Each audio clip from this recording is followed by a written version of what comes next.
അസ്സലാമു അലൈക്കും. നമുക്ക് ഇന്നൊരു ചോക്ലേറ്റ് മൂസ് ഉണ്ടാക്കാം. വെരി സിമ്പിളാണിത്. അപ്പോൾ ഇത് ആക്ച്വലി 2 ഇൻഗ്രീഡിയൻറ്റ് വെച്ച് ഉണ്ടാക്കാൻ പറ്റുന്ന ഒരു റെസിപ്പിയാണ്.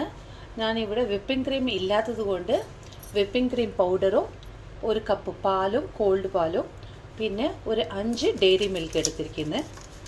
ഇതെങ്ങനെയാണ് ഉണ്ടാക്കുന്നത് നമുക്കിപ്പോൾ കാണാം. ആദ്യം നമുക്ക് ഈ ഡെയറി മിൽക്കൊക്കെ എടുത്ത് പൊട്ടിച്ച് മെൽറ്റ് ചെയ്യാൻ വേണ്ടിയിട്ട് വെക്കാം. ഞാനിവിടെ 5 ഡെയറി മിൽക്കാണ് എടുത്തിരിക്കുന്നത്. അപ്പോൾ ആദ്യം നമുക്കിതൊന്ന് മെൽറ്റ് ചെയ്തെടുക്കാം. ഞാനിപ്പോൾ മൈക്രോവേവിൽ ഒരു 2 മിനിറ്റ്സ് വെച്ചിട്ട് മെൽറ്റ് ചെയ്യുന്നതാണ്. നിങ്ങൾക്ക് വേണമെങ്കിൽ ഡബിൾ ബോയിലിങ്ങും ചെയ്യാം. ഞാനിവിടെ ഒരു ബൗൾ എടുത്ത് വെച്ചിരിക്കുന്നത്. അപ്പോൾ അതിലേക്ക് ഞാൻ ഈ വിപ്പിംഗ് ക്രീം പൗഡർ ഇട്ട് കൊടുക്കുന്നുണ്ട്. ഇതിൻ്റെ അകത്ത് 2 പാക്കറ്റ് വിപ്പിംഗ് ക്രീം പൗഡർ ഉണ്ട്. അപ്പോൾ ഒരു പാക്കറ്റിന് 1/2 കപ്പ് കോൾഡ് മിൽക്ക്. ഇപ്പോൾ 2 പാക്കറ്റ് ഉള്ളത് കൊണ്ട് 1 കപ്പ് കോൾഡ് മിൽക്കാണ് നമ്മൾ എടുക്കുന്നത്.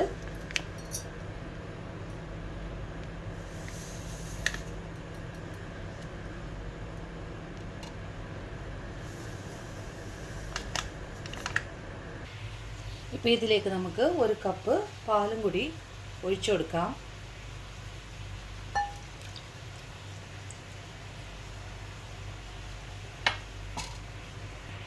എന്നിട്ട് ഹൈ സ്പീഡിൽ ഒരു 4 മിനിറ്റ്സ് ഇത് നമുക്ക് ബീറ്റ് ചെയ്യാം.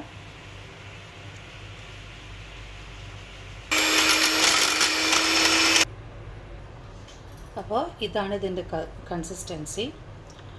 ഈ ഒരു സ്റ്റേജിൽ നമുക്ക് ഓഫ് ചെയ്യാം. ഒരു 5 മിനിറ്റ്സ് ഞാൻ വിപ്പ് ചെയ്തിട്ടുണ്ട് ബീറ്റർ വെച്ചിട്ട്. ഇതിലേക്ക് നമ്മൾ മെൽറ്റ് ചെയ്ത് വെച്ചിരിക്കുന്ന ചോക്ലേറ്റ് ഇട്ട് കൊടുക്കുക.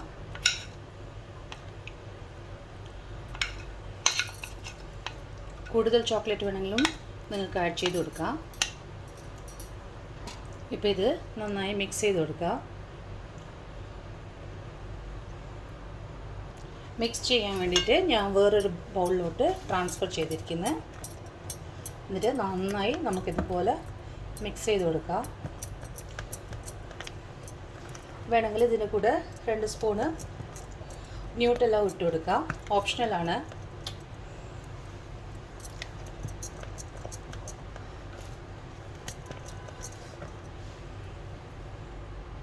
ഇപ്പോൾ നമ്മൾ ചോക്ലേറ്റൊക്കെ മിക്സ് ചെയ്ത് വെച്ചിരിക്കുന്നത്. ഒരു 1 മിനിറ്റ് ഒരു ഹൈ സ്പീഡിൽ ഇത് ബീറ്റ് ചെയ്ത് കൊടുക്കുക. വീണ്ടും ഈ ഒരു ടെക്സ്ചർ കിട്ടിയാൽ മതി. ഇപ്പം നമുക്ക് വേറൊരു ബൗളിലോട്ട് ട്രാൻസ്ഫർ ചെയ്യാം.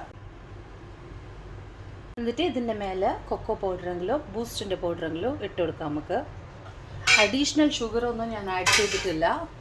അപ്പോൾ നമുക്കിതൊന്ന് ഫ്രിഡ്ജിൽ തണുക്കാൻ വേണ്ടിയിട്ട് വെക്കാം. അങ്ങനെ നമ്മൾ മൂസ് 2 മണിക്കൂർ കഴിഞ്ഞിട്ട് ഫ്രിഡ്ജിൽ നിന്ന് എടുത്തിരിക്കുന്നത്. ഇപ്പോൾ ഇതെങ്ങനെയുണ്ട് നമുക്കൊന്ന് കാണാം. നല്ല ക്രീമി ടെക്സ്ചറാണ്. കണ്ടോ? ഇതാണ്. ഇത് 2 ഇൻഗ്രീഡിയൻറ്റ് വെച്ചിട്ടും ഉണ്ടാക്കാം. എൻ്റെ കയ്യിൽ വിപ്പിംഗ് ക്രീം ഇല്ലാത്തത് കൊണ്ട് ഞാൻ പൗഡറും പാലും എടുത്തായിരുന്നു. വിപ്പിംഗ് പൗഡറും 1 കപ്പ് കോൾഡ് പാലും എടുത്തായിരുന്നു. അപ്പോൾ ഇത് 2 ഇൻഗ്രീഡിയൻറ്റ് റെസിപ്പിയാണ്. എല്ലാവർക്കും ഇഷ്ടപ്പെടുന്നു വിശ്വസിക്കുന്നു. അപ്പോൾ ഇഷ്ടപ്പെട്ടാൽ ലൈക്ക് ചെയ്യുക, ഷെയർ ചെയ്യുക, സബ്സ്ക്രൈബ് ചെയ്യുക. Thank you.